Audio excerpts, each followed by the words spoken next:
Cricket allrounder Shakib Al Hasan সহ 15 জনের বিরুদ্ধে মামলা করেছে দুর্নীতি দমন কমিশন দুদক। তাদের বিরুদ্ধে পুঁজিবাজারে কারসাজির অভিযোগের প্রমাণ পাওয়া গেছে বলে জানিয়েছেন দুদকের মহাপরিচালক আক্তার হোসেন। সহকর্মী তাওহিদ সৌরভ জানাচ্ছেন বিস্তারিত। ক্রিকেটের 3 ফরম্যাটেই একসময় বিশ্বসেরা অলরাউন্ডার সাকিব আল হাসান ছিলেন দুর্নীতি দমন কমিশনের দুর্নীতি বিরোধী শুভেচ্ছা দূত। সময়ের ব্যবধানে এবার সাকিব আল হাসানের বিরুদ্ধেই দুর্নীতির মামলা করেছে দুদক।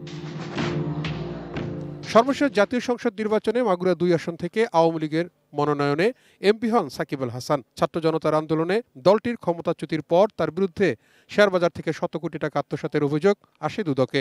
কয়েক মাস অনুসন্ধান শেষে উঠে আসে সাধারণ বিনিয়োগকারীদের প্রলুব্ধ করে সাকিব আল হাসান ও তার সহযোগীরা হাতিয়ে নিয়েছেন কোটি টাকা।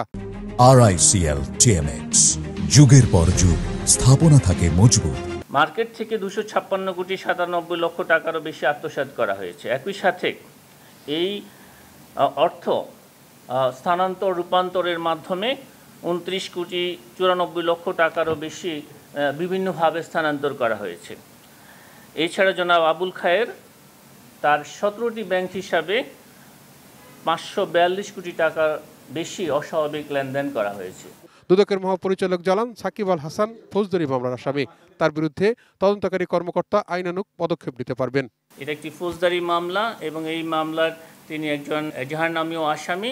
সুতরাং আমরা সেইখানে আমাদের তদন্তকারী কর্মকর্তা দল তারা এই বিষয়গুলি বিবেচনা করবেন, কিভাবে কোন প্রেক্ষাপটে কি ধরনের ব্যবস্থা গ্রহণ করতে হবে।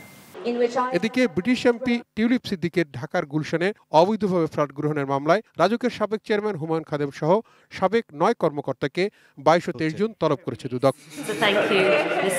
তাহিদ সৌরভ, এটিএন নিউজ, ঢাকা।